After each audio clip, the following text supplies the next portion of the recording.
حدیث شریف میں ہے، رسول اللہ صلی اللہ علیہ وآلہ وسلم نے فرمایا کہ بچہ جب تک بالغ نہیں ہوتا اس کے نیک عمل اس کے والد یا والدین کے حساب میں لکھے جاتے ہیں، اور جو کوئی برا عمل کرے تو وہ نہ اس کے حساب میں لکھا جاتا ہے نہ والدین کے۔ پھر جب وہ بالغ ہو جاتا ہے تو حساب اس کے لیے جاری ہو جاتا ہے، اور دو فرشتے جو اس کے ساتھ رہنے والے ہیں ان کو حکم دیا جاتا ہے کہ اس کی حفاظت کریں اور قوت بہم پہنچائیں۔ جب حالت اسلام میں 40 سال کی عمر کو پہنچ جاتا ہے تو اللہ تعالیٰ اس کو 3 قسم کی بیماریوں سے محفوظ کر دیتا ہے، جنون، جذام اور برس سے۔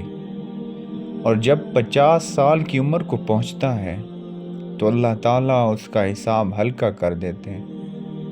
جب 60 سال کی عمر کو پہنچتا ہے تو اللہ تعالیٰ اس کو اپنی طرف رجوع کی توفیق دیتے ہیں۔ جب 70 سال کو پہنچتا ہے تو سب آسمان والے اس سے محبت کرنے لگتے ہیں، اور جب 80 سال کو پہنچتا ہے تو اللہ تعالیٰ اس کی نیکیوں کو لکھتے ہیں اور گناہوں کو معاف فرما دیتے ہیں۔ اور پھر جب 90 سال کی عمر ہو جاتی ہے تو اللہ تعالیٰ اس کے سب اگلے پچھلے گناہ معاف فرما دیتے ہیں اور اس کو اپنے گھر والوں کے معاملے میں شفاعت کرنے کا حق دیتے ہیں، اور اس کی شفاعت قبول فرماتے ہیں، اور اس کا لقب امین اللہ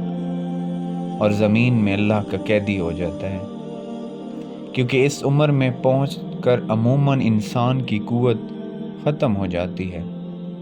کسی چیز میں لذت نہیں رہتی، قیدی کی طرح عمر گزارتا ہے، اور جب انتہائی عمر کو پہنچ جاتا ہے تو اس کے تمام وہ نیک عمل نامہ اعمال میں برابر لکھے جاتے ہیں جو وہ اپنی صحت و قوت کے زمانے میں کیا کرتا تھا۔ اگر اس سے کوئی گناہ ہو جاتا ہے تو وہ لکھا نہیں جاتا۔ بے شک اللہ معاف کرنے والے اور بڑی رحم دل ذات ہے۔